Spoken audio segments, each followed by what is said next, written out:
This channel does not promote any violent, harmful, or illegal activities. All content provided by this channel is meant for an educational purpose only. বাহ, এবার হয়েছে স্বাদ। হ্যাঁ, অপূর্ব স্বাদ। MDH এর চাঙ্কি চাট মশলা, জীবনে আসল স্বাদ জাগলো। আসল মশলা yes MDH।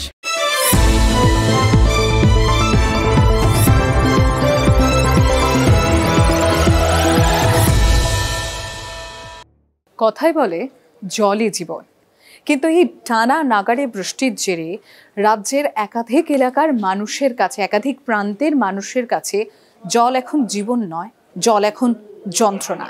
বিশেষ করে বিরাটির দেবীনগরে, সেখানে এই জমা জল কেড়ে নিয়েছে একরত্তি এক শিশুকন্যাকে। তারপর থেকেই তপ্ত দেবীনগর।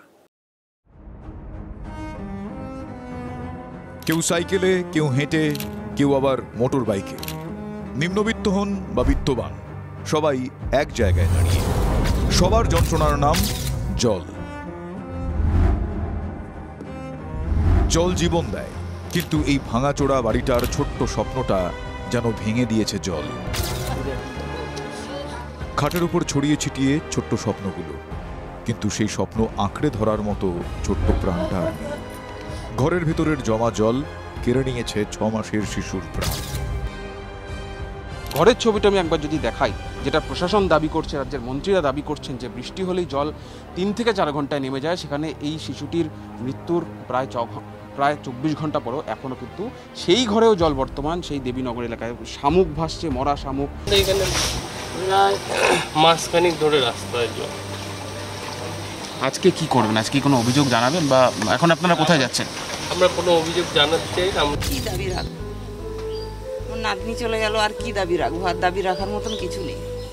পাকা বাড়ি, তারা তো সবই দেখতে পাচ্ছে, সবই বুঝতে পারছে, সবই দেখে যা করে করবে, এর থেকে আর বলার কিছু নেই বাবা। বিরাটির দেবীনগরের মানুষের কাছে এই ছবিটা কিন্তু নতুন কিছু নয়। এলাকায় ঘুরতে ঘুরতে আমাদের সঙ্গে দেখা হলো ক্লাস 10-এর ছাত্র আবির মণ্ডলের সঙ্গে। থার্মোকলের বোর্ড জোগাড় করে বাড়ি যাচ্ছে ভেলা বানাবে বলে। ক্লাস 10-এর আবির মণ্ডল বিরাটির দেবীনগর এলাকার বাসিন্দা। ছোটবেলা থেকে তার অভ্যেস যে বর্ষাকালে এই এলাকায় জল জমে, সেজন্য ক্লাস 5-এ থাকতেই সে ভেলা বানানো শিখেছে। তার কারণ বর্ষায় যে অবস্থা হয়, স্কুলে যেতে পারে না, পড়তে যেতে পারে না, সেই কারণে এবছরও দেখা যাচ্ছে যে জল জমেছে যে পরিমাণে, এবছরও তাকে ভেলা বানাতে হবে। তার কারণ জল জমছে। কোথায় যাও ভেলা করে? ভেলা করে এই দিক দিয়ে যখন প্রচুর পরিমাণে জল ওঠে, তখন এই দিক দিয়ে পুরো বেরিয়ে যায়। আর এই দিকটা যা স্কুলের জন্য বেরাচ্ছি, এমনিতে পরীক্ষা আমাদের, এমনিতেই বেরাচ্ছি, তখন প্যান্টে পরে বেরোতে পারছি না, এই কারণে প্যান্টটা ভিজে যাচ্ছে। কজন যেতে পারে ভেলা? এই 3 জন। হ্যাঁ। পুকুর নালা মিলেমিশে একাকার, মশা মাছি রোগ দুর্ভোগের বাস পাশাপাশি। এলাকায় বাংলার বাড়ি প্রকল্পে একাধিক পাকা বাড়ি, আবার উল্টো দিকে তাকালেই না পাওয়ার ছবি দেখতে পাওয়া যায়। অনেকেই আবেদন করেননি, কেন সেটাও যেন একটা রহস্য। এই বছর যে জলটা হয়েছে, এই জলটা এখন 1 মাসের মতো হলো, এই জলটা এখনও স্ট্যাগনেন্ট অবস্থায় রয়েছে। এবার ধরুন জলটা কিছুটা নামলো হয়তো, এবার আবার বৃষ্টি হলে আবার জলটা উঠে যাচ্ছে এবং প্রত্যেক ঘরে ঘরে জল এসে গেছে। উল্টো দিকে পাকা বাড়ি, সরকারের দেওয়া, রাজ্য সরকারের দেওয়া বাড়ি, আপনার বাড়ি কাঁচা কেন? আমি অ্যাপ্লিকেশন করিনি, তার জন্য হয়নি। কেন করেননি? অতটা বুদ্ধিতে হয়নি। এই জলটা কমে গেলে চেষ্টা করব। কি ওই যে জানাবো কিভাবে হচ্ছে, ওদের হলো আমাদের হবে, কিভাবে কি করতে। বৃষ্টির জমা জল কোথা দিয়ে কোথায় গড়িয়ে যায় সেটা বলা মুশকিল, কিন্তু কোনো একটা ইস্যু পেলে রাজনীতির জল গড়ায় বিদ্যুতের গতিতে, যেমনটা গড়াচ্ছে বিরাটির দেবীনগর চত্বরে। এলাকার বিধায়ক আবার রাজ্যের গুরুত্বপূর্ণ মন্ত্রী, উত্তাপটাও যেন তা একটু বেশি। বিরোধীরা রাস্তায় নেমেছে, জবাব চাই তাদের। এর মধ্যে জল, ঘরের ভিতরে জলে কি উন্নয়ন? 1,10,000 টাকা পূজা মণ্ডপে দেবে আর মার্কল খালি হবে, এই হচ্ছে উন্নয়ন। এবার পর সমবত জানাচ্ছে জলটা এতদিন ধরে জমে রয়েছে, ফাজলাম হচ্ছে। এখানে একটা কলেজ রয়েছে, 2টো স্কুল রয়েছে, তাদের কোনো চিন্তা আছে? বেশি বৃষ্টি তো আগের বছর তো কম বৃষ্টি হয়েছিল, তখন জল জমলো কি হবে? তখন কি হবে জল জমে? তখন 3 মাস এখানে বন্ধ হলে কি হবে? তখন কি হবে? রোগের লোক মূল্য। তখন কি হবে? অ্যাম্বুলেন্স এখানে ঢুকতে পারছে না, মানুষ এখানে মানে পরিষেবা পাচ্ছে না। এইবারটা বৃষ্টি যেটা পশ্চিমবাংলায় যে পরিমাণ হয়েছে এবং এক নাগাড়ে বৃষ্টি হওয়া, জল জমেছে, কিন্তু তারপরে যে জলের নিষ্কাশন সেটাও তো দেখতে হবে। জীবন জলে ভরে আছে, কিন্তু সে জীবনে প্রাণের স্পন্দন নেই। জনতা কাকে দুষবে? প্রশাসন নাকি প্রকৃতি? প্রশ্নেও জল জমে যায়নি তো? ক্যামেরায় দীপঙ্কর জানার সঙ্গে সুজয় পালের রিপোর্ট, TV9 বাংলা। আগামীকাল সোমবার আরও একটা নতুন সপ্তাহের শুরু। কলকাতায় অফিস আসার কথা ভাবলে কি গায়ে জ্বর আসছে? মানে উত্তরের VIP রোড হোক বা দক্ষিণের ডায়মন্ড হারবার রোড, একই তো অবস্থা, বিপর্যস্ত অবস্থা। সময় লাগছে বেশি, তার উপর গায়ে ব্যথাও হচ্ছে। প্রত্যেকের প্রশ্ন এই মুহূর্তে একটাই, রাস্তা কি আদৌ সারানো হবে? নাম VIP রোড। VIP মানে জানেন তো, ভেরি ইম্পর্টেন্ট পারসন। রাস্তার হাল দেখলে সেটা বোঝা যাচ্ছে কি রাস্তাটা নামের মতোই গুরুত্বপূর্ণ। কলকাতা এয়ারপোর্ট সংযোগকারী, কলকাতা যশোর রোড সংযোগকারী।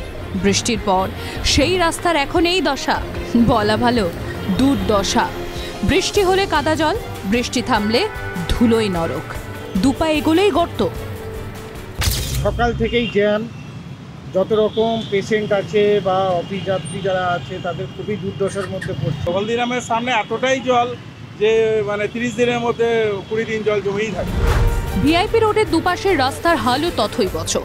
অনেক রাস্তায় এখনো জল নামেনি, জল ভরা খন্দপথে ঝুঁকির যাত্রা।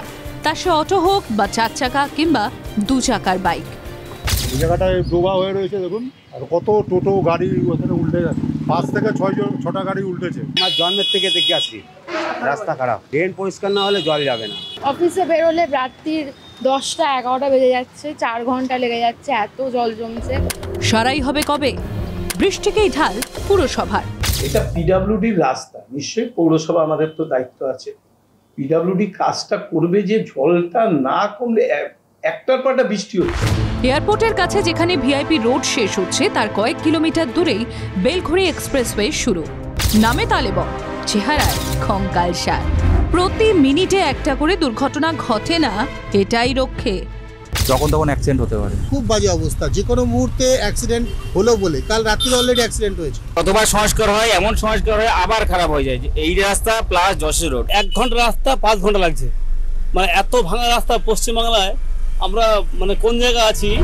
উত্তর শহরতলি দেখলে এবার দক্ষিণ কলকাতার বেহাল ছবি দেখুন। ডায়মন্ড হারবার রোডেরও চরম দুর্দশা। মোমিনপুর এলাকায় রাস্তা জুড়ে খানাখন্দ। বৃষ্টি বেশি হলেই জল জমে যায় রাস্তায়, তখন গর্ত চোখে পড়ে না, ঘটে বিপত্তি। সরায়ের কথা উঠলে বড় জোর তাপ্পি। এভাবেই চলছে।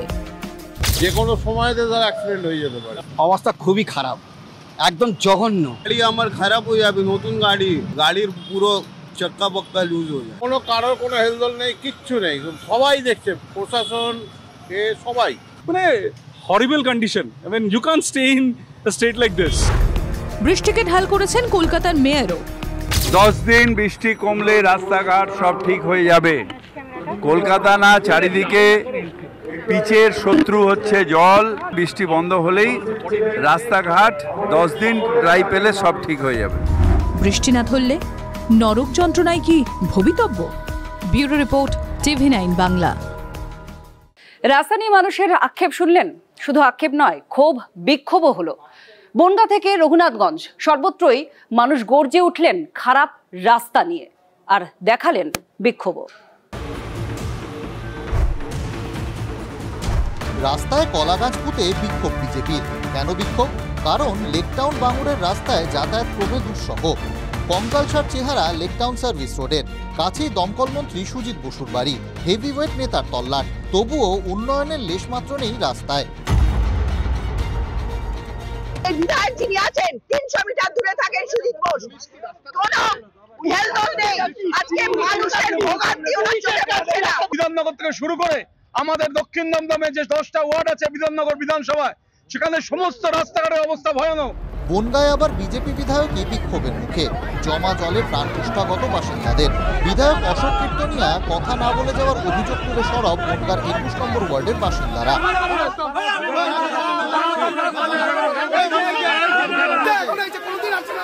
জল দিতে কোনোদিন আসে না। জলের মধ্যে আসলো, ওনার সঙ্গে আমি বললাম যে স্যার আপনার সঙ্গে কিছু কথা আছে। উনি বললেন না, বললেন যার সব বাড়িতে বাড়িতে কথা, বাড়িতে কিসের কথা। 1 নম্বর ওয়ার্ডে এসেছি বন্যা অধুষ্যিত এলাকা দেখতে। তৃণমূলের গুন্ডা বাহিনী, এখানকার যিনি কাউন্সিলর তিনি পাঠিয়েছে 4 জনকে, পদে পদে আমাকে বিব্রত করেছে। খানাখন্দে ভরা রাস্তা, যাত্রাপথে চূড়ান্ত দুর্ভোগ। মুর্শিদাবাদের রঘুনাথগঞ্জে বিক্ষোভ সিপিএমের। জঙ্গিপুর লালগোলার রাস্তা অবরোধ করে বিক্ষোভ দেখান বাম কর্মীরা। কোনো কাজ হয়নি, এই রাস্তা মেরামত সংস্কারের টাকা কোথায় গেল? এই টাকা কাটমানি কারা খেল তার উত্তর দিতে হবে। নিকাশি সমস্যায় ভুগছেন হাওড়ার ডোমজুরের করলা গ্রামের মানুষজন। সেই গ্রামে আমার পাড়া আমার সমাধান কর্মসূচিতে গিয়ে বিক্ষোভের মুখে পড়েন হাওড়ার জেলা শাসক। আমরা বলবো আরো 2 মাস এই প্রোগ্রামগুলো চলবে। ওনাদের এলাকাতে কি কি সমস্যা আছে ওনারা এই বুথে যখন ক্যাম্পগুলো হবে এসে ওনারা ওনাদের সমস্যাটা একটু বলতে পারে, তাহলে আমরা শীঘ্রই ওনাদেরকে একটা সলিউশনটা দিতে পারি। যত দুর্ভোগ বাড়ছে তত বাড়ছে ক্ষোভ বিক্ষোভ। Bureau report, TV9 Bangla. এই যে যারা আক্ষেপ করলেন তারা নিশ্চিত করেই চাইবেন এই রাস্তা দিয়ে একবার অন্তত মুখ্যমন্ত্রী মমতা বন্দ্যোপাধ্যায়ের কনভয়টা যাক। যে রাস্তার ছবি এই মুহূর্তে আপনাদের দেখাচ্ছি, এটা আরামবাগ রাজ্য সড়কে এমনই বেহাল দশা। আর এখান দিয়ে যদি মুখ্যমন্ত্রীর কনভয় যায় তাহলে অন্তত দ্রুত সেই রাস্তা মেরামতি হবে এমনই আশা। কারণ 5ই অগস্ট অর্থাৎ মঙ্গলবার মুখ্যমন্ত্রীর কামারপুকুর সফর। রাস্তা তো অনেক জায়গাতেই খারাপ, এমন দ্রুততার সঙ্গে মেরামতি ক জায়গায় হচ্ছে। ডানকুনি আরামবাগ বা আরামবাগ হলদিয়া রাজ্য সড়কের কপাল এত ভালো। 5ই আগস্ট কামারপুকুরে আসবেন মুখ্যমন্ত্রী মমতা বন্দ্যোপাধ্যায়। তার আগেই 2 নম্বর রাজ্য সড়ক এবং 7 নম্বর রাজ্য সড়ক জরুরি ভিত্তিতে মেরামতি চলছে। মঙ্গলবার আরামবাগ কামারপুকুর যাবেন মুখ্যমন্ত্রী মমতা বন্দ্যোপাধ্যায়, তারপর রওনা দেবেন খাটালের দিকে। তাই রাস্তা সারাইয়ের হিড়িক। মেরামতি চলছে আরামবাগের দ্বারকেশ্বর নদের ওপর থাকা রামকৃষ্ণ সেতুরও। তৃণমূলের যুক্তি, আমাদের মুখ্যমন্ত্রী মমতা বন্দ্যোপাধ্যায় আমাদের গোঘাট কামারপুকুর ঘাটাল পর্যন্ত আসার কথা। সেই পরিপ্রেক্ষিতে কারণ হচ্ছে আসার কথাটা হচ্ছে বন্যা পরিস্থিতি দেখার। সেই জায়গা থেকে রাস্তা কিছুটা খারাপ হলেও কিন্তু সেই কাজগুলো গর্ত থাকা অবস্থায় সেই জায়গাগুলোকে রিপেয়ারিং করে দিচ্ছে। যেমন দুর্গাপুজোর সময় মা এলে যেমন আমরা ঘর যেমন ঝাড়পোছ করি, যেমন পরিষ্কার করি, তেমনি আমাদের তো বাংলার মাউনি মমতা বন্দ্যোপাধ্যায় তিনি আসছেন, ওই জন্যই একটু পরিষ্কার মানে রাস্তাঘাটগুলো একটু পরিষ্কার টরিষ্কার করে নেওয়া হচ্ছে। স্থানীয় নেতা এবং প্রশাসনকে কটাক্ষ গেরুয়া শিবিরের। এই সরকারটাকে দেখলে লজ্জা ছাড়া আর কিছু বলার মতো ভাষা নেই। এতদিন নেতা মন্ত্রীরা ঘুমোচ্ছিলেন, দিদিকে কাজ দেখাতে হবে, দিদি পশ্চিমবাংলার উন্নয়ন করছি, আমরা নেতা আমরা মন্ত্রী, তাই একবারে সবাই রাস্তায়। মেরামতি তো হচ্ছে, টিকবে কদিন? বেশি দিনের আশা করছেন না স্থানীয়রা। কাল থেকে আবার রাস্তাটা বাগাতে এসেছে, আজকেও একটু রিপেয়ার হলো। আজকেও এই ঘন ঘন 10-15 দিনের মধ্যে 2বার এলো, কিন্তু রাস্তা টিকছে না। এইভাবেই রাস্তা সারানো। তাহলে কি লোক দেখানো থুরি? মুখ্যমন্ত্রীকে দেখাতেই সারাই? উঠছে সেই প্রশ্ন। তন্ময় বৈরাগীর রিপোর্ট, TV9 বাংলা। দক্ষিণবঙ্গের পর এবার শোচনীয় দশা কিন্তু উত্তরবঙ্গেও। তার কারণ সেখানে বৃষ্টিতে, পাহাড়ের বৃষ্টিতে NH10, আপনারা জানেন বাংলা সিকিমের এটাকে একেবারে প্রাণকেন্দ্র বলা যেতে পারে, সেটা কিন্তু জলমগ্ন হয়ে গেছে। কিন্তু বেশ কিছু জায়গায় সেই ছবিও দেখতে পাওয়া যাচ্ছে, আপনাদের দেখাবো সেই ছবি। রাস্তা একেবারে নেই হয়ে যাওয়ার জোগাড়। ফলে উত্তরবঙ্গ সফরের যদি কোনো প্ল্যান থাকে, বিশেষ করে এই জায়গাগুলোতে দুবার ভাববেন।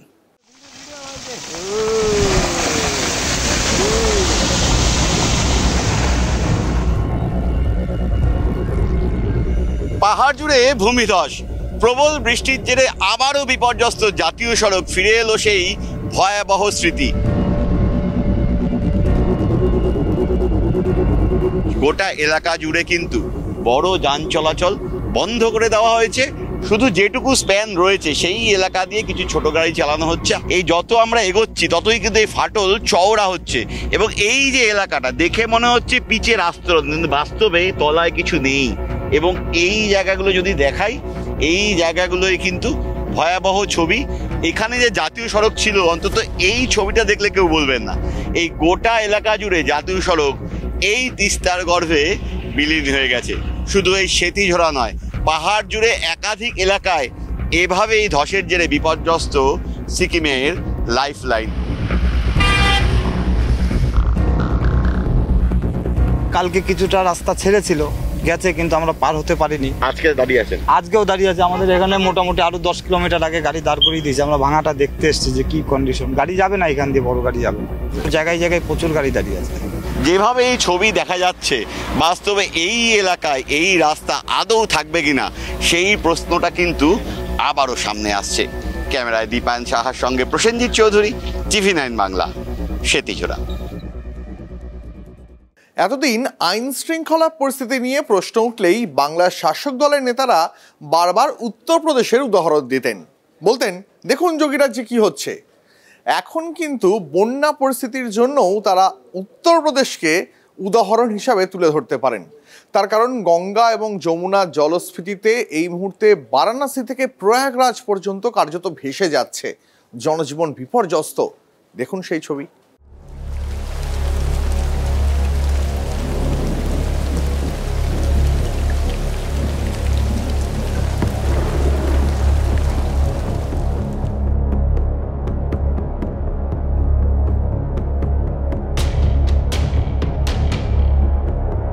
মরুরাজ্য রাজস্থান বন্যার কারণ? আশ্চর্য শোনালেও কথাটা সত্যি। রাজস্থানের কোটা ব্যারেজ থেকে অতিরিক্ত জল ছাড়ায় চম্বল নদীতে জলস্ফীতি দেখা দিয়েছে, যার জেরে মধ্যপ্রদেশের গোয়ালিয়র অঞ্চল বানভাসী। শুধু রাজস্থানের জল পূর্ব ঢাল বরাবর গড়িয়ে এসেছে তাই নয়, মধ্যপ্রদেশেও অতিবৃষ্টি হয়েছে। চম্বল, সিন্ধ, সিপ, পার্বতী নদীগুলি দুকুল ছাপিয়ে বইছে। সিপ্রা নদী ফুলে ওঠায় কুম্ভক্ষেত্র উজ্জয়িনীতে রামঘাট মন্দির ডুবে গিয়েছে। আর এক কুম্ভক্ষেত্র প্রয়াগরাজ প্লাবিত। গঙ্গা ও যমুনা নদীর সংযোগস্থলে প্রয়াগ, দুটি নদী বিপদসীমার উপর দিয়ে বইছে। কেন, বেতোয়া নদীতেও জলস্ফীতি দেখা দিয়েছে। বন্যা পরিস্থিতির কারণে বড় হনুমান মন্দির বন্ধ করে দিতে হয়েছে। জনজীবন বিপর্যস্ত। প্রয়াগরাজ শহরের 41টি পাড়া জলে ডুবে গিয়েছে, 13টি গ্রাম প্লাবিত। এনডিআরএফ ঘরে ঘরে গিয়ে মানুষকে উদ্ধার করছে। উত্তরপ্রদেশ পুলিশের সাব ইন্সপেক্টর চন্দ্রদীপ নিষাদ ভাইরাল হয়েছেন। তিনি দুয়ারে আসা গঙ্গার পুজো করছেন, বাড়ির চৌহদ্দিতে এসে যাওয়া নদীতে সাঁতার কেটে কুম্ভ স্নান করছেন। একাধিক রাস্তা ডুবে যাওয়ায় নৌকাই হয়ে গিয়েছে যোগাযোগের মাধ্যম। 85 से ऊपर चला गया, 85 मीटर से ऊपर, और बाढ़ की पोजीशन तो है ही पूरे इलाहाबाद में। यहाँ इस इलाके में जहाँ मैं हूँ करीब 8 बजे इधर इस रोड पे पानी आ गया। कौन सा इलाका है ये? करेला बाग। कहाँ तक पानी आ चुका है, कितनी दिक्कत? नहीं, उधर इधर से पीछे जाए ससुर खदेरी नदी पड़ती है, उससे ये पानी एक्चुअली ससुर खदेरी नदी से आता है। यमुना जब ओवरफ्लो करती है दूसरा से घूम कर। मुश्किलें हो रही हैं घर तक? परेशानी तो है, ये लोग अपना सामान बचा रहे हैं। नाले का पानी पूरा कॉलोनी में भर जा रहा है, पानी पास नहीं हो रहा है, इससे दिक्कतें काफी ज्यादा बढ़ गई हैं। इसके बाद काफी मच्छरों का होगा, डेंगू फैलेगा, इससे काफी ज्यादा दिक्कतें होंगी। इसके बाद भी बाढ़ चली जाएगी तो समस्या लगातार बनी रहती है।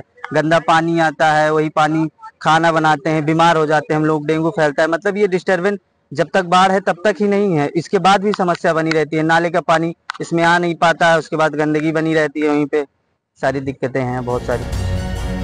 বিশ্বনাথের বারাণসীতে গঙ্গা নদী তার রুদ্র রূপ দেখাচ্ছে। শুধু দশাশ্বমেধ মণিকর্ণিকা নয়, প্রকৃতির নিজস্ব প্রকল্পে এখন বারাণসীবাসীর দুয়ারে দুয়ারে গঙ্গা। বারাণসী জেলা প্রশাসন 1000-এর বেশি পরিবারের 4000 মানুষকে নিরাপদ জায়গায় সরিয়ে নিয়ে গিয়েছে। 2700 মানুষ শরণার্থী শিবিরে রয়েছেন। গঙ্গায় প্লাবিত পাটনার একাংশও হাসপাতালে জল ঢুকে গিয়েছে। চিকিৎসা পরিষেবা বজায় রাখতে হিমশিম খাচ্ছেন ডাক্তাররা। Bureau report, TV9 Bangla.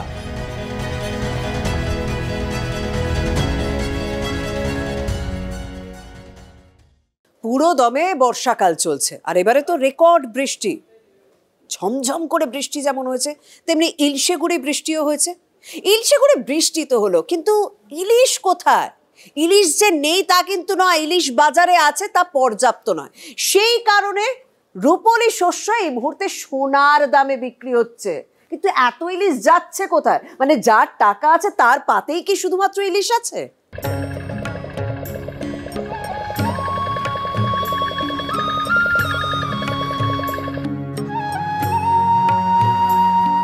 বাঙালির আবেগ ইলিশ।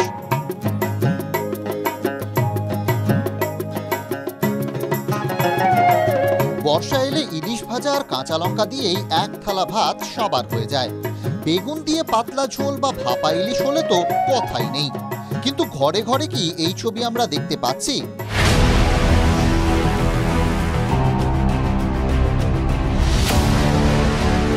দাম শুনে অনেক মধ্যবিত্ত পরিবারেরই ভিড়মি খাওয়ার জোগাড়। রায়দিঘি আছে, ডায়মন্ড আছে, নামখানা আছে।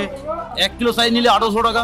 1 কিলো 100, 200 সাইজের মাছ, 150 সাইজের মাছ ধরে নিন আপনার 1600 টাকা থেকে 1800 টাকার মধ্যে আছে। 1 কিলোর নিচে যদি নেন 700, 800, 1400 টাকা, আর যদি 2 কিলো সাইজ নেন তাহলে 4000 টাকা কিলো পড়বে। মানিকতলা বাজারে দাম দেখলেন, দীঘা বা ডায়মন্ড হারবার বাজারের দামও প্রায় এক।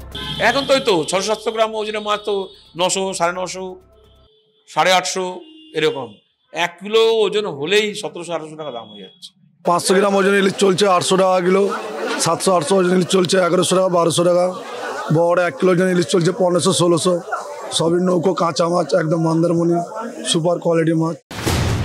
ইলিশের মতো এমন দাম বৃদ্ধি কি আর কোনো মাছের ক্ষেত্রে হয়েছে? মধ্যবিত্তের পাতে ইলিশ কি ক্রমশ ফিনিশ হয়ে যাওয়ার পথে? দাম তো প্রচুর হয়ে যাচ্ছে, কিমানি হয়েছে, কিন্তু দামটা সাইজ অনুযায়ী বেশি। 1600, 1700, 1800 বলছে কিলো, ওখানে বলছে 2000 টাকা কিলো। কি করবেন? যখন পারবে খাও, যখন পারবে না খাও, খেও না। I think that should be the spirit. এটা ঘটনা আগের চেয়ে ইলিশ ধরা পড়ছে কম। তার কারণ সাগরে পরপর শক্তিশালী নিম্নচাপ। দুর্যোগের জেরে বারবার সমুদ্রে যেতে বাধা পেয়েছেন মৎস্যজীবীরা। দূষণের জেরে নদীতে ইলিশের আগমন কম। দেদার খোকা ইলিশ ধরায় যোগানে আরও টান। আবহাওয়ার একটা ভীষণ বিপর্যয়, তার জন্য মৎস্যজীবীরা মৎস্য শিকারে যেতে পারছে না ঠিক মতো। ওয়েদার খুব খারাপ এবছর, নিম্নচাপের ভাগ প্রচুর। এই নিম্নচাপের জন্যই আজকে এই অবস্থা। আরও বড় কারণ এক শ্রেণীর ব্যবসায়ীদের লোভ। আসলে মাছ বাজারে আসছে কম, স্টোরেজে যাচ্ছে বেশি। উৎসবে বেশি লাভের লোভে স্টোরেজে জমানোর হিড়িক। দুর্গাপুজো, কালী পুজো, ভাইফোঁটায় বেশি দামে বিক্রি লক্ষ্য। এখন বর্ষার ইলিশ মিলছে সারা বছরই। ব্যবসায়ীদের লোভ। ভরা বর্ষাতেও তাই মহার্ঘ ইলিশ। আমরা খুচরো ব্যবসায়ী, আমরা হয়তো 1 লাখ, 1.5 লাখ, 2 লাখ টাকার মাছ কিনছি। অনেক সময় দেখা যায় অনেক বড় বড় মানুষ আছে, তারা গিয়ে যেখানে মাছটা ট্রলারে নামছে সেখানে গিয়ে অলরেডি সেখান থেকে ট্রলার সামনে যত মাছ হচ্ছে সব নিয়ে তারা স্টোর করে দিচ্ছে। ব্যবসায়ী আছে যারা স্টোর করে, তারা বাজারে নেমে মাছগুলো কম দামে কিনে স্টোর করে দেয়। বেশিরভাগটা যদি স্টোর করে দেয় তাহলে ক্রাইসিস তৈরি হলো। তখন কিন্তু মাছের দাম কিন্তু পাইকারি বাজারের তুলনায় খুচরো বাজারে অনেকটা বেশি। গত যদি আমরা 5-7 বছর বা 10 বছরের যদি আমরা স্ট্যাটিস্টিক দেখি, তাহলে ইলিশের স্টোরের সংখ্যা বেড়েছে, সেটা বেসরকারি ক্ষেত্রে বেড়েছে। আর মাছের সংখ্যা সেই তুলনায় অনেক কমেছে। গরিব বড়লোক সবার পাতেই মাছটা যাবে, কিন্তু সেটা যেতে পারছে না। বড়লোকদের পাতেই যাচ্ছে, গরিবদের পাতে মাছ, ইলিশ মাছ যাচ্ছে বলে মনে হয় না। তবে অনেকেই হয়তো বাজারে কম দামে ইলিশ কিনছেন। সস্তার মাছ দেখে ঠকবেন না, সতর্ক করছেন মাছ ব্যবসায়ীরা। গুজরাটের ইলিশ ওরা 30 বছরে, ওদের যা কথা অনুযায়ী 30 বছরে এত ইলিশ ওরা দেখেনি, 30 বছরে এত ইলিশ হয়নি।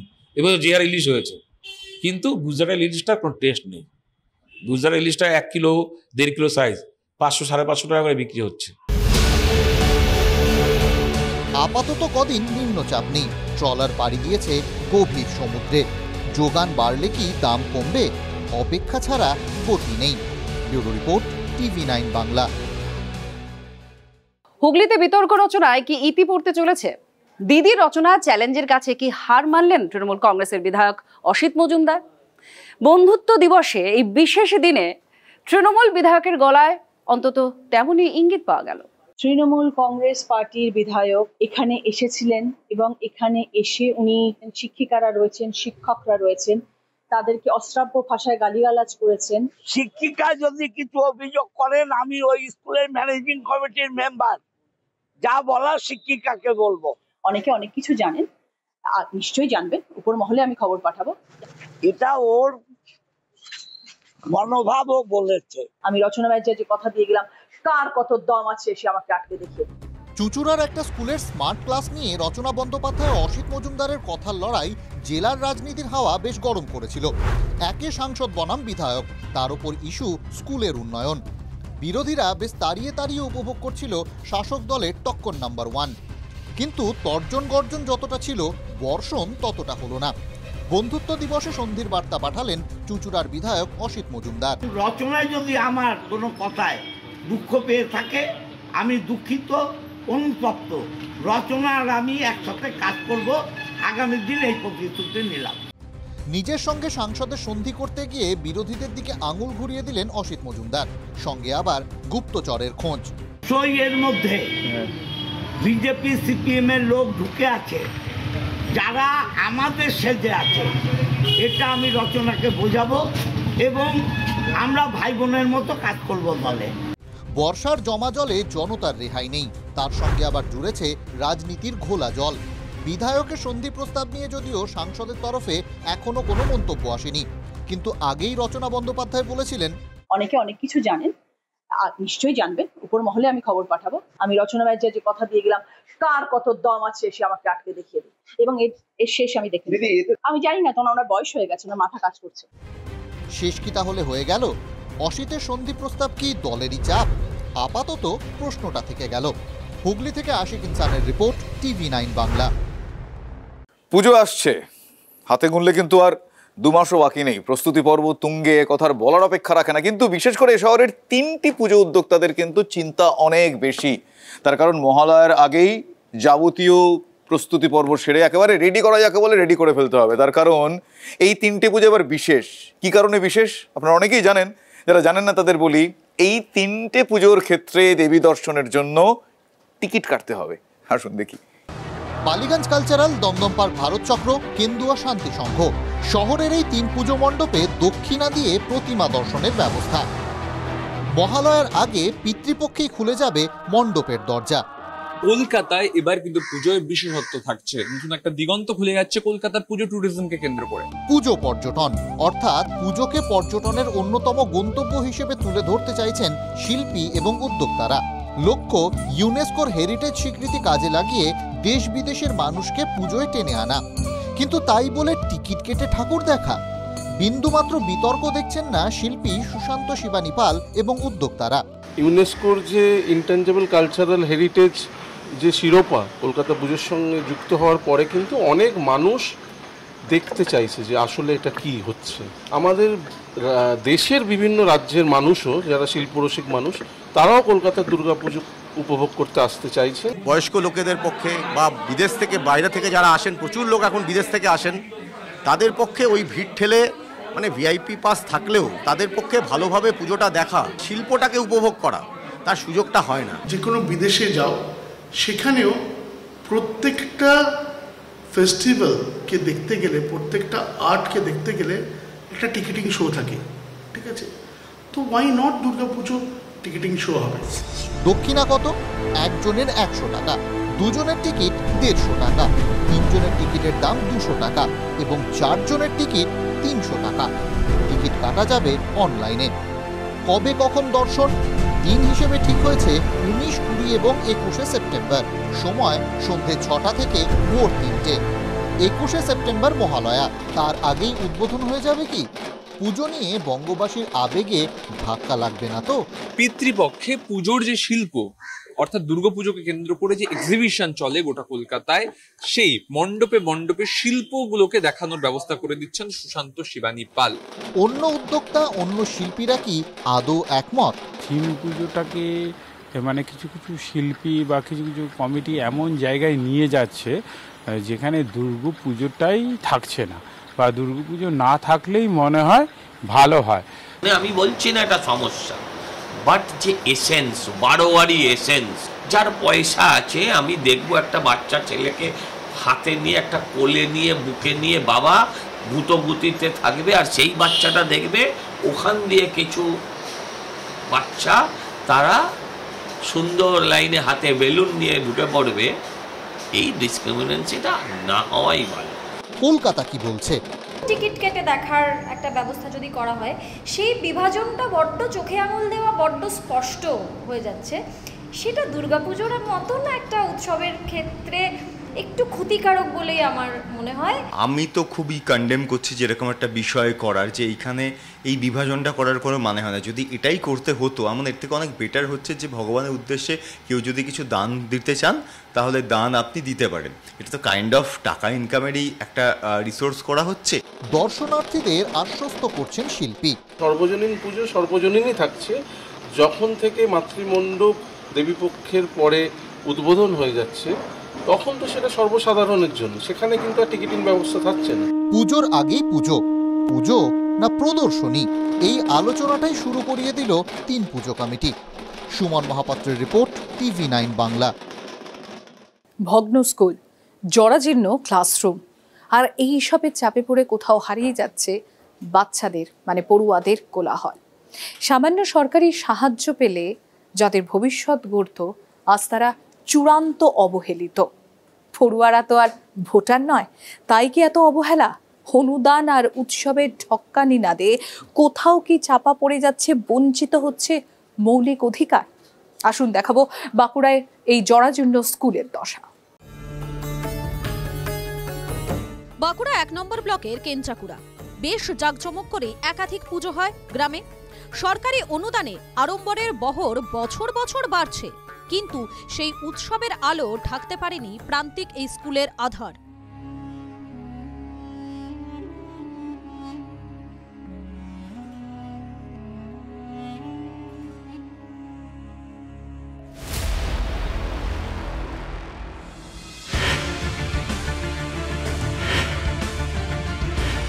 ধগড়িয়া প্রাথমিক স্কুল, 6টি ক্লাসরুমের মধ্যে 4টির ছাদ চুইয়ে জল পড়ে, মাঝে মধ্যে খসে পড়ে চাঙর।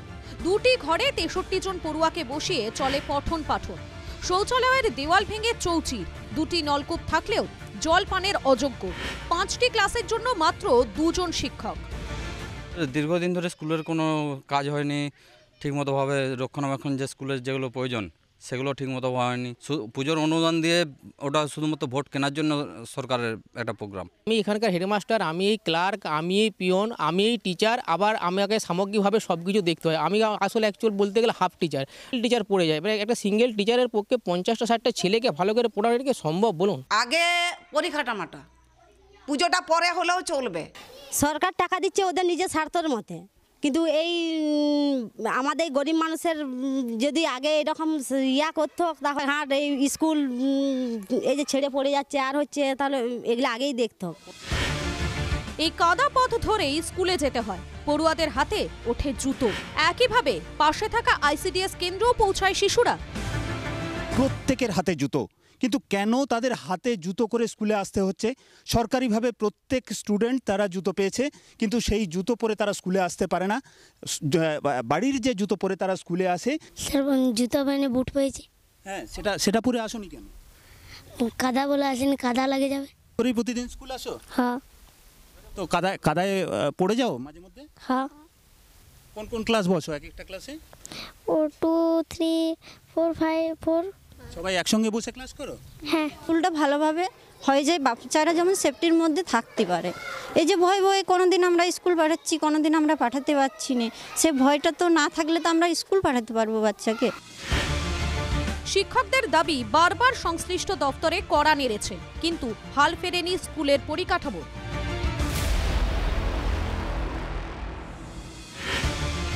সামান্য অনুদান পেলে স্কুলের হাল কি বদলাতে পারতো না? প্রশ্ন তুলছে অভিভাবকরা। বেহাল স্কুলের স্বাস্থ্য, চড়ছে রাজনৈতিক চাপানুতর। ক্লাবকে দেন, খয়রাতি করুন, দান করুন, সব কিছু করুন, ওই ভোট ব্যাংকটার থেকে একটু নজর এড়িয়ে আপনি অন্তত পরিষেবাটা দিন। এরা যদি আজকে ভোটার হতো, আজকে দেখতেন এদেরকে মাথায় করে নিয়ে নাচতো। সবার আগে আসতেন এখানে নেতা মন্ত্রীরা ঝাঁপিয়ে পড়ছে। ছেলেদের শিক্ষা, স্বাস্থ্য, বেঁচে থাকা, কাজ, এগুলো একদম শেষ হয়ে গেছে। তার একটা নমুনা আপনারা আজকে দেখে এলেন কেঞ্জাকুড়াতে গিয়ে। স্কুলে ঢোকার জন্য যে রাস্তা আপনারা খারাপ বলছেন, সেটা ইমিডিয়েট আমরা পঞ্চায়েতের সঙ্গে অলরেডি কথা বলেছি গতকাল। আর যে ক্লাসরুমগুলির খারাপ রয়েছে, রিপেয়ারিং গ্র্যান্ট আমাদের এসেছে, আমরা প্রক্রিয়া শুরু করেছি। একদিকে রাজ্য সরকার যখন পুজোয় লক্ষ লক্ষ টাকা খরচ করছে, প্রতিটি পুজোকে লক্ষ লক্ষ টাকা অনুদান দিচ্ছে, তখন প্রাথমিক স্কুলের এই বেহাল অবস্থা নিয়ে রীতিমতো ক্ষুব্ধ স্থানীয় বাসিন্দারা। তারা বলছেন আগে স্কুলের হাল ফেরুক, তারপর না হয় ধুমধাম করে পুজো হবে। বাঁকুড়া কেঞ্জাকুড়ার ধগড়িয়া প্রাথমিক বিদ্যালয় থেকে ক্যামেরায় বোধন কর্মকারের সঙ্গে হীরক মুখার্জি, TV9 বাংলা।